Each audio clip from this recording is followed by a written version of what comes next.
So if you're anything like the idiot behind the camera here, it's possible you got stuck with a set of these truly craptacular under-cabinet lighting bars. These ones came off of Amazon, but of course you can get them on eBay or Banggood or Alibaba. They're all over the place. Of course, they're made in China and whatnot.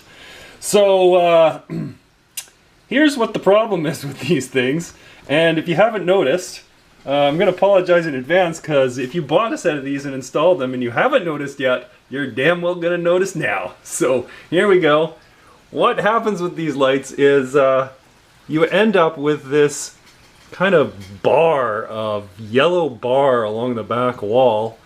And it depends on where you've positioned the bar in relation to your cabinet.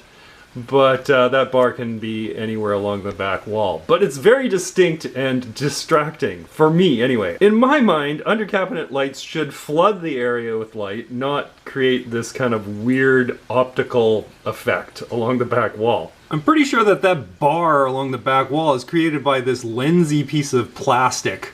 In general, there's nothing really wrong with these lights. They're cheap. They produce a good number of lumens. They run really cool off 12 volts DC, and you can wire them directly too. So overall, it's a good buy. Except for that fucking band along the back of your wall. You're gonna love them. Now, I like to bitch and complain as much as the next guy, but in this case, I think I have a solution to this problem. So stick around, we're gonna fix this. So step number one here is to get this piece of plastic out of here, and to do that, there'll be two connectors. I assume these are all basically the same. There's a connector that in and an out on either end, but there's these two little holes here, and inside there are screws. So you're just going to undo those screws. They're just tiny little guys. And do I have my little magnety thing around here somewhere? Somewhere I do. I just hope it. Oh, here it is.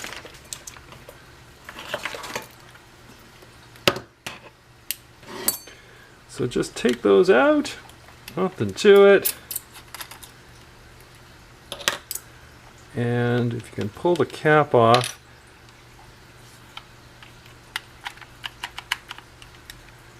yeah, you can just slide that whole mechanism out. So you only have to undo one end of that. Now you've got your lens. Carefully transport your lens to the outdoors and place it on a piece of newspaper. And I'm not here to hawk products at all, but this stuff, not bad. So it's a frosted glass finish from Rust-Oleum. So give that a shake, and you'll probably see where we're going with this. You can probably quit now, or you can watch to see the results.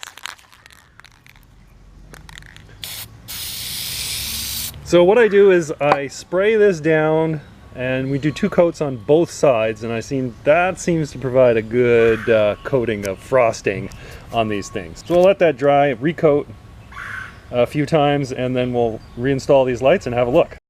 So here's the finished product. You can see there's just a slight haze over the lens now. And we'll pop these back in and we'll see what the difference is for the back wall. So just to refresh your memory, this is with no frosting. And this is with frosting.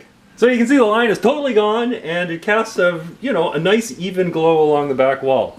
So problem solved. Hopefully you found that useful. Thanks for watching. Cheers.